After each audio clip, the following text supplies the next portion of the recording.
kita sudah tahu, tentang what next kita juga sudah tahu. Dan kita sedang masuk pada bagian yang ketiga nanti, ya saudara. Yaitu sejarah baru. Katakan sejarah baru. Halo, nadanya yang sama. Kalau nyanyi nadanya nggak sama, fals. Ya, sejarah yang baru yang akan saya jalani sampai masuk ke sorga. Beri tepuk tangan bagi dia. Haleluya. Saudara dan saya mengambil ayat pokok pada bagian Roh Kudus ini dari Roma pasal yang kelima, ayat yang kelima. Dan pengharapan tidak mengecewakan. Saudara, semua pengharapan dalam dunia bisa mengecewakan, bahkan meremuk hati. Tetapi pengharapan dari Roh Kudus yang telah masuk dalam hidup saudara dan hidup saya akan memenuhkan semua perjanjian Tuhan yang penting bagi hidup kita. Satu orang yang hidup katakan sampai 100 tahun, mungkin dia hanya membutuhkan perjanjian Tuhan 10 perjanjian saja. Saya yakin tidak semua perjanjian cocok untuk dia. Tapi Tuhan memilihkan perjanjian yang cocok buat saudara dan cocok buat saya. Yang percaya pada ketentuan Allah, beri tepuk tangan yang baik bagi dia. Itu sebab bayangin, kita ada begitu banyak perjanjian Tuhan. Dan Tuhan memilihkan sedikit perjanjian yang efektif, yang sangat berguna, yang produktif dalam hidup kita. Yang membuat saya dan saudara menjalani hidup kita di dalam dunia ini seperti kita jalan pada sisi sebelah sini dari sorga. Kita akan menyeberang sebelah sana ke sorga.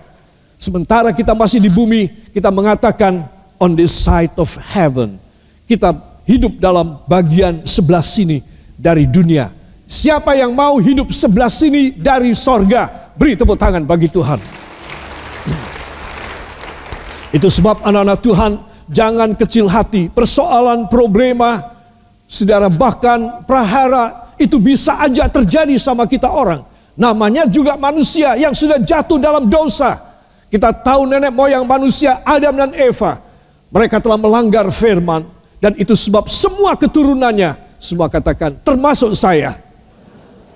Itu sebab semua keturunannya ada di dalam dosa, saudara. Dan dosa adalah maut. Saudara, kalau dosa, kalau kita belum mati, dosa ada tetap dalam hidup kita. Kita hidup sengsara seperti hidup dalam neraka dunia. Tetapi seorang yang ditebus oleh darah anak domba Allah, katakan bila saya ditebus oleh darah Yesus. Saudara, saya dan saudara menjadi ciptaan yang baru, yang safe, yang tidak akan mengalami hal-hal yang tidak baik dalam hidup kita. Saudara, mobil, sepeda motor, pesawat udara, pesawat terbang, kapal, semua diciptakan pertama penuh kelemahan, penuh celaka. Orang sudah senang asal bisa jalan deh. Nanti persoalan ada mogoknya di tengah jalan, ada patahnya as roda, kita akan perbaiki nanti. Tapi sekarang kita sudah bisa punya, sekarang kita pakai lebih dulu. Demikianlah perkembangan teknologi otomotif, ya, pengangkutan dan transportasi, teknologi mesin, saudara, sudah begitu hebat sekarang ini. Sekarang orang tidak khawatir bila ban mobilnya meletus, jalan saja sampai 80 km untuk cari tempat kembali pada dealernya dan lain sebagainya. Orang tidak khawatir sekarang kalau mereka kehabisan bensin karena ada cadangan hybrid, yaitu listrik pada aki baterai daripada mobil mereka. Saudara, begitu banyak perubahan.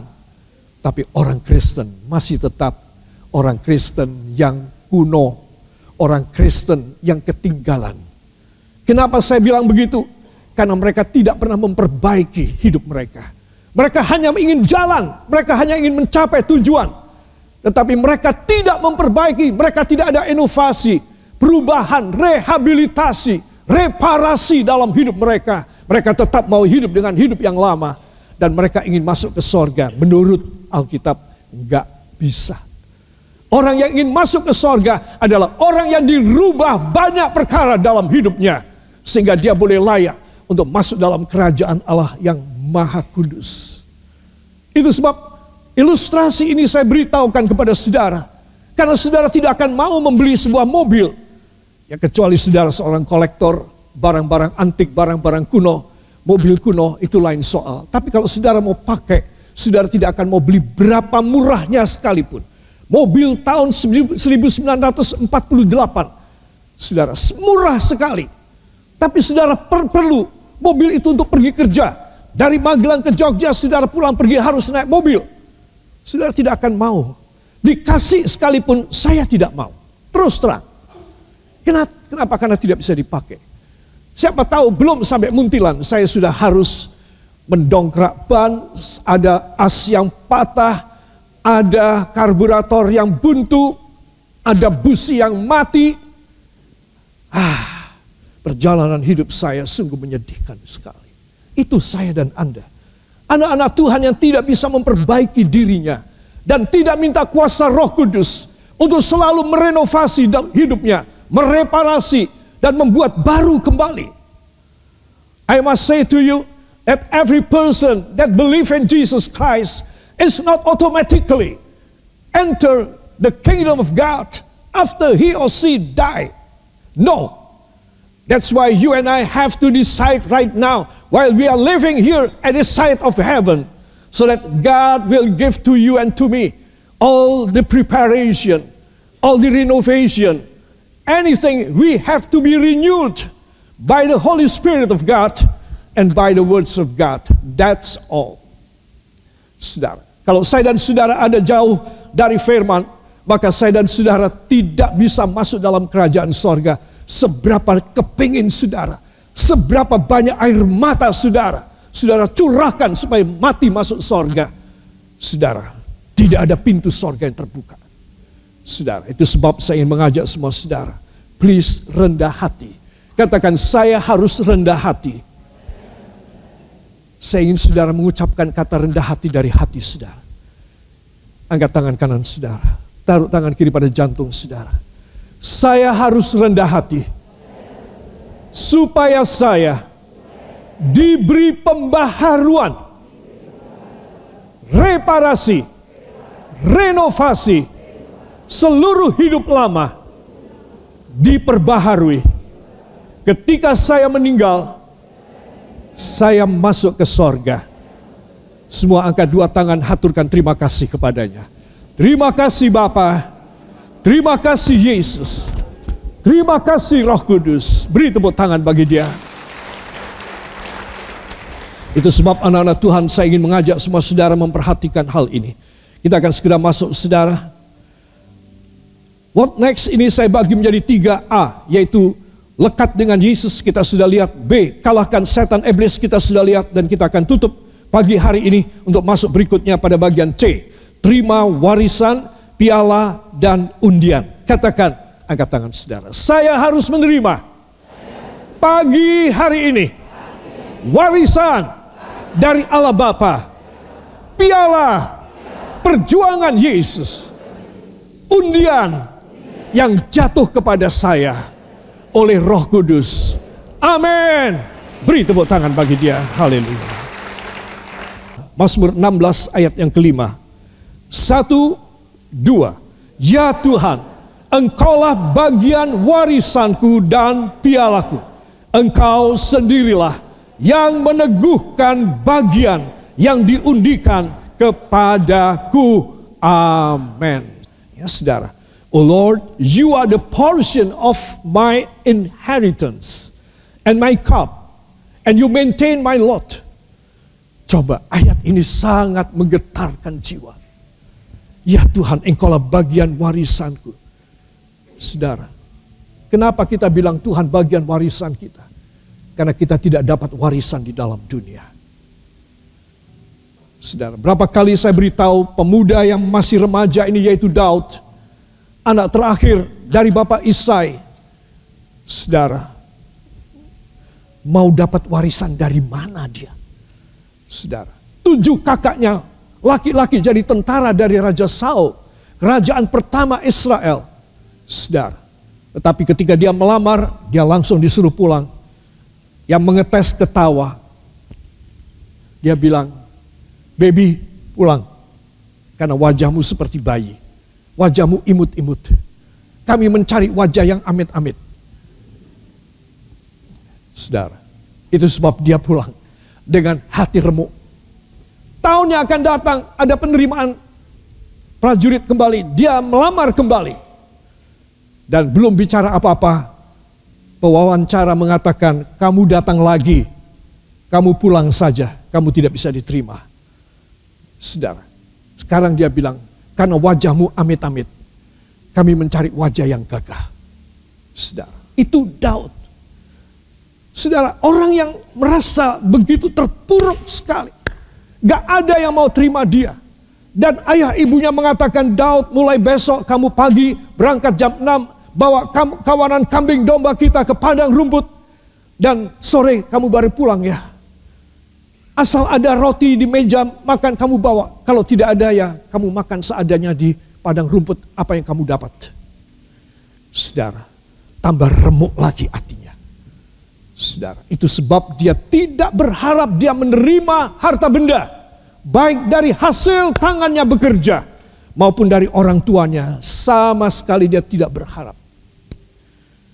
Saudara, mungkin dalam hatinya dia berkata, mungkin warisan dari orang tuaku yaitu kambing dan domba ini akan dibagi untuk kakak-kakakku semua. Dan aku yang memelihara mereka. Saudara, tapi aku barangkali tidak bisa dapat apa-apa. Itu sebab di tengah-tengah dia mengembalakan, dia menuliskan sebuah puisi. Ya Tuhan, Engkaulah warisanku. Coba. Seorang yang tidak mungkin menerima warisan. Karena apa? Satu, dia menyadari keadaannya. Dan dia juga menyadari orang tuanya yang sudah menjudge dia bahwa dia bukan seorang anak yang produktif, anak yang efektif, anak yang bisa membantu orang tua, kecuali menjadi gembala. Dan ingat, di Israel dan di Mesir, pekerjaan menggembalakan adalah pekerjaan paling hina dengan upah paling sedikit. Dalam hal ini Daud, saking sedikitnya upah yang dia dapat sampai dia tidak dapat upah. Itu dia. Mau apa? Dia hanya harus menggembalakan. Kemudian dia menulis, dan pialaku. Wah, anak muda ini terlalu tinggi deh. Ya, pikirannya, cita-citanya ketinggian. Minta warisan dari Tuhan. Minta piala, bahwa Tuhanlah pialanya. Dia tidak ingin piala-piala yang dibikin dari tembaga, perak atau emas. Dia hanya menghendaki Tuhan menjadi piala dalam hidupnya.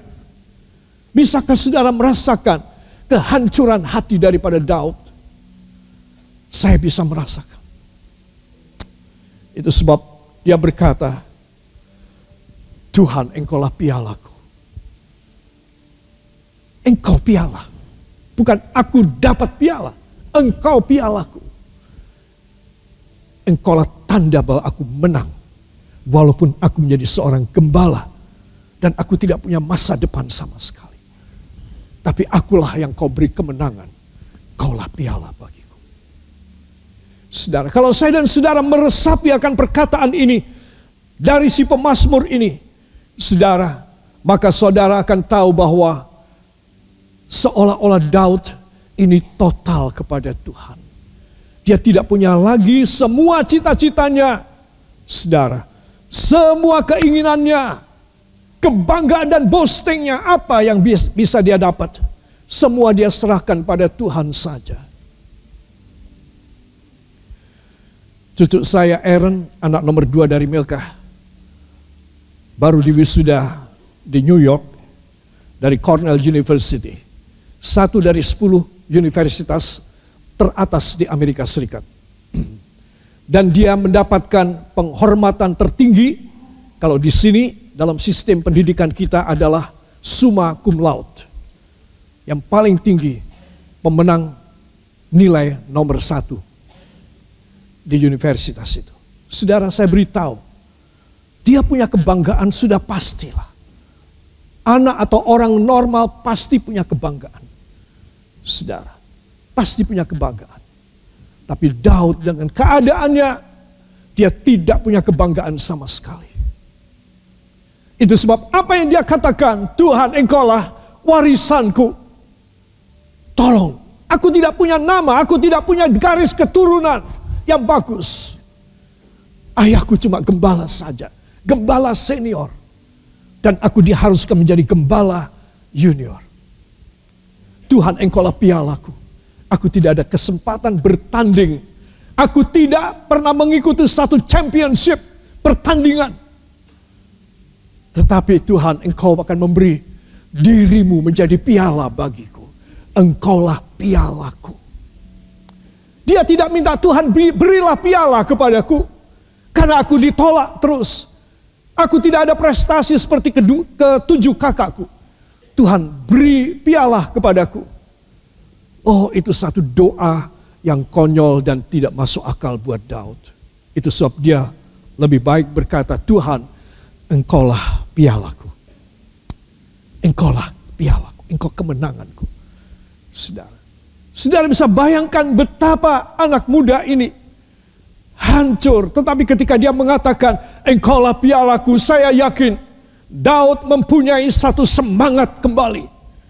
Bahwa Yesus, Tuhan, yang dia kenal dahulu dengan nama Allah Yehova, adalah pialanya dia. Tanda dia menang. Tanda bahwa dia telah mengalahkan. Itulah Kristus. Pada saat kita mengatakan sekarang, Yesus Kristus. Yang percaya, beri tepuk tangan bagi dia. Dan terakhir dia mengatakan, Engkaulah undian yang kau menangkan buat aku. You maintain my Lord. Kata maintain my Lord berarti Engkaulah yang mengatur semuanya sampai aku yang dapat. Coba. Bukan seperti manusia dengan rekayasa yang jelek, yang koruptif, ya saudara, yang tidak jujur. Tetapi Tuhan itu memegang semua undian buat Daud. Tuhan, Engkaulah undian. Engkau memenangkan undianku. Saudara, meneguhkan bagian yang diundikan kepadaku. Kalimat ini begitu hormat santun kepada Tuhan. Engkau yang mengatur. Siapa yang melihat Daud? Tapi Engkau yang melihat hamba. Kalau pagi ini saudara dalam keadaan 3 unsur yang secara faktual, secara nyata saya dan Anda enggak punya. Maka pagi ini kita boleh datang kepadanya dan berkata, Tuhan, Engkaulah warisanku, Engkaulah pialaku Tuhan, Engkau sendiri. Bukan Engkau harus membuat satu piala buat hamba, tapi Engkau sendiri. Kiranya Engkau menjadi piala buat hamba. Coba. Dan Engkau meneguhkan, Engkau mengatur, Engkau merekayasa. You are engineering for the Lord that has to become mine in the rest of my life. Tuhan, Engkau yang memaintain, Engkau yang engineering, Engkau yang merekayasa. Kayak apa supaya undian itu jatuh kepada hamba. Tuh, harapan orang miskin kayak gini. Harapan orang yang tidak bisa dan tidak punya apa-apa. Yang bisa diunggulkan. Kalau Anda dan saya datang pagi ini, dan di mana saudara mendengar khotbah saya ini, dimanapun saja, saudara harus menempatkan diri saudara seperti pemuda yang hampir breakdown ini. Saya mengatakan, kalau seumpamanya terlambat seminggu saja, Tuhan tidak cepat mengutus Nabi Samuel untuk mencari dia di rumah ayahnya Bapak Isai. Untuk mengurapi dia dengan minyak menjadi Raja Israel. Mungkin seminggu itu sangat kritis bagi kejiwaan daripada Daud. Mungkin dalam seminggu. Iblis bisa membisiki dia, kamu bunuh diri saja. Di lapangan rumput ini ada banyak ngarai, lembah-lembah dan curang-curang. Kamu tidak usah pulang aja. Kamu bunuh diri aja. Tidak ada yang menghargai kamu. Tetapi tepat pada waktu di mana Daud hampir putus asa sama sekali, Tuhan mengatur. Dia mengutus Nabi Samuel untuk mencari dia. Saudara, adakah di sini saudara yang tetap patah hati, patah semangat, merasa enggak ada yang bantu saudara? Dengar kisah anak muda ini. Kalau seumpamanya mungkin seminggu saja Diverleng, ditunda kedatangan daripada Nabi Samuel. Mungkin dia sudah sangat ngelukro, mungkin dia sudah entah apa yang terjadi pada dia. Tetapi puji Tuhan. Semua katakan, tetapi puji Tuhan. Angkat tangan saudara. Tetapi puji Tuhan. Dia mengetahui batas kemampuan saya. Dia segera datang pagi hari ini menemui saya, mengurapi saya, memberi kepada saya warisan. Dia sendiri piala dan undian yang jatuh kepada saya. Angkat dua tangan, ucapkan terima kasih. Engkau yang percaya harus bilang terima kasih dengan suaramu yang keras. Terima kasih Bapa, terima kasih Yesus, terima kasih Roh Kudus. Beri tepuk tangan bagi dia. Itu sebab anak-anak Tuhan, perhatikan baik-baik. Apa sih, kenapa sih saudara mendengar bisikan iblis terus? Supaya saudara ngeluh terus, supaya saudara nekat, supaya saudara ini itu segala macam. Engkau harus mendengar suara Tuhan pagi ini. Bahwa ada pengharapan yang gak karu-karuan besarnya. Terlalu hebat dan dahsyat.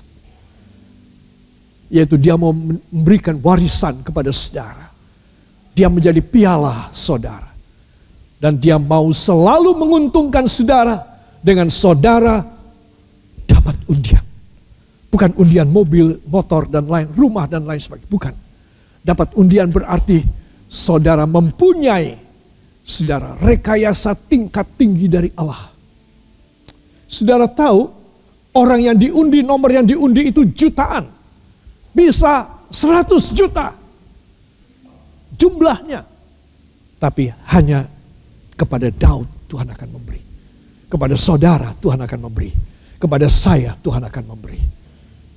Jadi kita harus tahu bahwa kalau Tuhan kerja, maka dia kerja maksimal buat saya. Dia kerja maksimal buat saudara. Sehingga tidak ada harapan iblis dan orang jahat dan rekayasa duniawi dan dosa bisa menghambat saudara. Kalau Tuhan sudah merekayasa, dia akan memberi hasil, kesuksesan, keberhasilan, dan goal apapun yang saudara inginkan.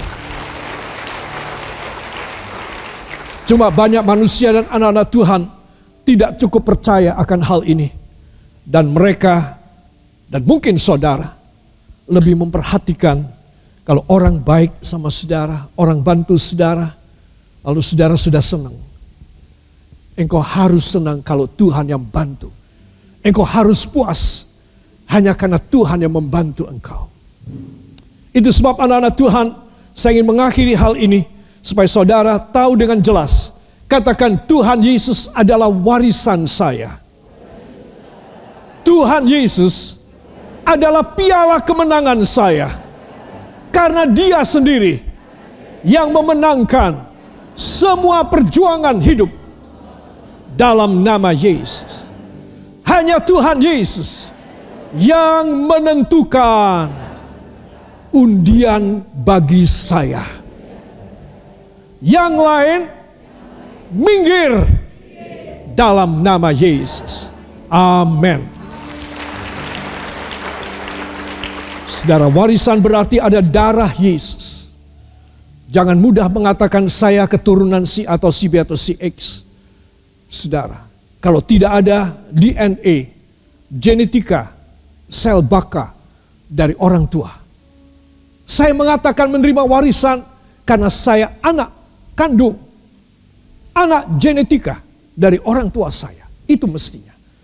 Gimana saya menjadi pewaris sorga kalau saya punya tetesan darah Yesus? Itu sebab pagi hari ini adalah kesempatan dan Anda tidak perlu mendaftar. Pagi ini ada kesempatan saya dan Anda menjadi pewaris sorga. Yang suka beri tepuk tangan bagi Tuhan. Haleluya. Darah Yesus yang akan mengalir dalam darah saya dan dalam darah saudara. Coba kurang apa kalau saya punya darah dan tubuh Yesus. Saya pewaris sorga. Perjamuan suci bukan hanya menyucikan kita dari dosa, mengampuni dosa kita. Perjamuan suci mencatatkan genetika kita, mencatatkan keturunan kita, riwayat keturunan kita. Saben minggu di gereja ini, saudara makan dan minum tubuh dan darah Yesus. Banyak orang Kristen merindukan hal tersebut, tetapi Anda menerimanya. Dan kalau Anda tidak menghargai dan Anda masih kurang terima, memang Anda keterlaluan. Di sini setiap minggu ada perjamuan kudus. Supaya apa? Supaya ada darah daripada Yesus masuk dan mengalir dalam hidup Anda. Supaya Anda menjadi pewaris yang sah secara genetika. Kedua piala, Yesuslah yang berjuang bagi setiap kita. Kalau Anda menyadari Yesus penuh pengorbanan, Dia bukan hanya kalau kita mati masuk surga. Semua katakan, tetapi ketika saya masih hidup, Dialah pejuang, pahlawan saya, yang memenangkan semua pertandingan, semua perlombaan, semua persaingan seumur hidup saya. Semua katakan dengan nada tinggi, sehingga saya menerima piala luar biasa. Amin. Ketiga, undian, saudara. Semua katakan, karena saya adalah biji mata Tuhan, maka Dia selalu merekayasa supaya undian jatuh kepada saya. Beri tepuk tangan bagi Dia. Itu sebab saya tulis, Yesus karuniakan semua bagimu. Yesus karuniakan semua bagi saudara. Coba, kalau saudara menjadi anak Tuhan, jemaat gereja, pelayan sidang, saudara tahu terima kasih, saudara pasti orangnya itu setia banget. Rajin berbakti, melayani jiwa-jiwa. Saudara sangat total di hadapan hadirat Allah. Nama saudara yang sekali sudah tertulis di dalam kitab kehidupan anak domba Allah di sorga, tidak akan pernah dicoret. Nama saudara itu kekal. Kenapa? Karena saudara mempersembahkan hidup saudara kepada Tuhan secara total. Masih begitu banyak anak-anak Tuhan jemaat gereja, baik gereja ini maupun gereja manapun di seluruh dunia, yang tidak menyadari tentang pencatatan namanya di sorga. Saudara, kalau semasa hidup kita sangat memperhatikan kaidah hukum aturan dari kantor pencatatan sipil. Kalau lahir harus dicatatkan, kalau menikah harus, kalau meninggal harus. Saudara, tapi untuk sorga kita sembrono. Asal aku ke gereja, aku berkorban, cukup. Saudara, saya mau tanya, emang sorga milik kakek nenekmu? Saudara, tidak bisa dengan cara demikian. Banyak anak-anak Tuhan sembrono dalam kesetiaannya kepada Tuhan. Gimana mati mau masuk sorga yang benar aja? Saudara, itu sebab Anda dan saya harus tahu kesetiaan, katakan kesetiaan saya, totalitas saya harus saya perjuangkan. Karena sorga bukan gratis. Sorga adalah hasil saya bekerja buat Tuhan. Yang percaya beri tepuk tangan bagi dia.